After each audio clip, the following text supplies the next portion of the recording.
أعوذ بالله من الشيطان الرجيم. വിജ്ഞാനത്തിന്റെ താക്കോലായ ഖുർആന്റെ അമൂല്യശേഖരം കരസ്ഥമാക്കിയിരിക്കുകയാണ് നാദാപുരം സ്വദേശി ഹാരിസ്.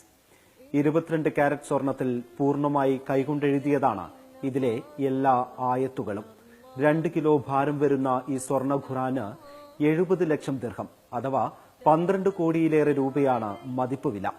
AD 16-ാം നൂറ്റാണ്ടിൽ നിർമ്മിക്കപ്പെട്ട ഈ ഖുർആൻ മലേഷ്യയിലുള്ള ഭാര്യ സഹോദരനാണ് ഹാരിസിന് നൽകിയത്. ഈ ഖുർആൻ തന്നത് എന്റെ ബ്രദറാണ്. ബ്രദറിന്റെ ഉദ്ദേശം എന്ന് വെച്ചാൽ ഇത് ചാരിറ്റിക്ക് കൊടുക്കാൻ വേണ്ടിയിട്ടും പിന്നെ യത്തീംഖാന അങ്ങനെ ഉള്ള ഉദ്ദേശത്തിലാണ് അവരിത് മേടിച്ചിട്ടുള്ളത്.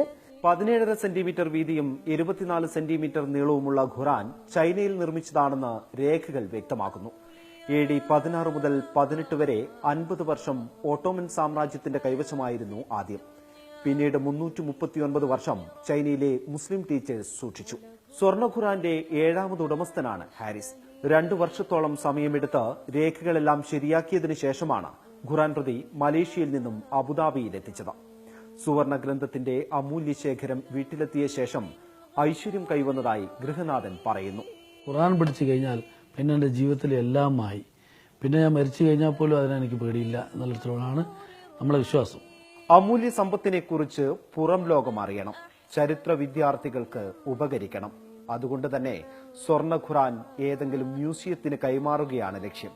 ഇക്കാര്യം അറബ് രാജകുടുംബങ്ങളുടെയും പുരാവസ്തു ഗവേഷണ കേന്ദ്രത്തിന്റെയും ശ്രദ്ധയിൽപ്പെടുത്താൻ ഒരുങ്ങുകയാണ് ഈ നാദാപുരംകാരൻ. ക്യാമറാമാൻ സുജിത് സുന്ദരേഷിനൊപ്പം KR Arunkumar, Asianet news, Abu Dhabi.